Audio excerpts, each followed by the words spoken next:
L'arquilleur des cités volantes, chapitre 24. Nouveau chemin. Le vert du feuillage des herbes hautes se mélangeait sans logique au bleu du ciel. Il dansait, tournoyait et mangeait son entourage avant de le recracher. De temps à autre, les ténèbres les plus complètes envahissaient cet étrange environnement, puis le spectacle diffus reprenait. Un instant, Ali ressentit l'humidité qui imprégnait la terre autour de lui, ses vêtements, sa peau, et probablement son être tout entier. Pourtant, il n'avait pas froid.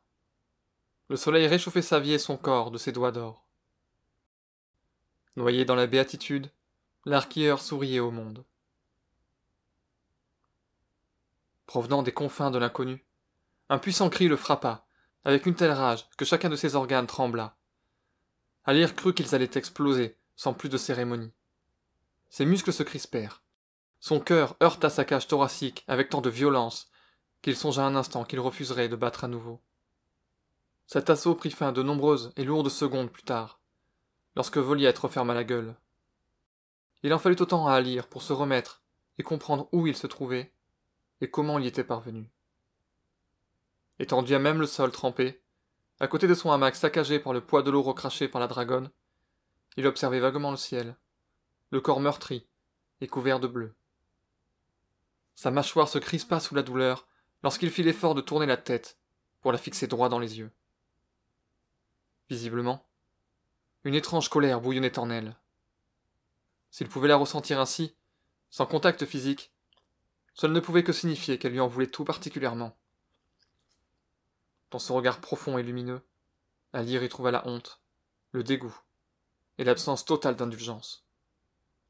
S'ajoutait à cela la touche hautaine qui caractérisait ses pères, mais par trop décuplée au goût de l'arquilleur.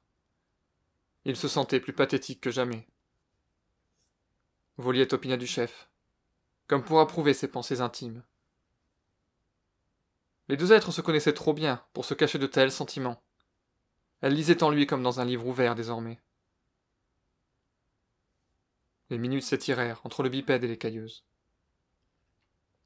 Comme une conversation muette, un débat mental houleux. Puis Alir comprit enfin.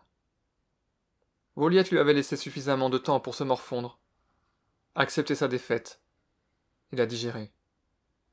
Il lui fallait dès à présent relever la tête, se redresser et repartir vers une nouvelle aventure. Ou alors... Un léger sourire marqua les lèvres de l'arquilleur. Rien ne l'obligeait à baisser les bras. Après tout, un même lieu est souvent accessible par de nombreux chemins.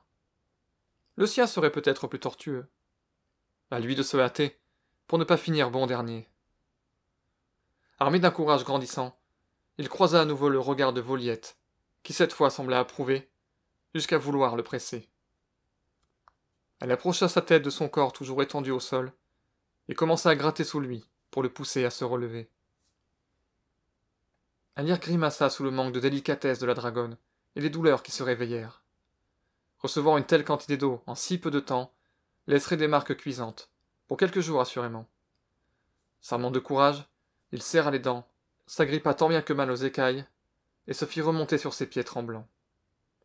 Désormais, ne lui restait plus qu'à rejoindre sa demeure, triste résultat d'une tentative ratée de tour de mage, et à se remettre au travail.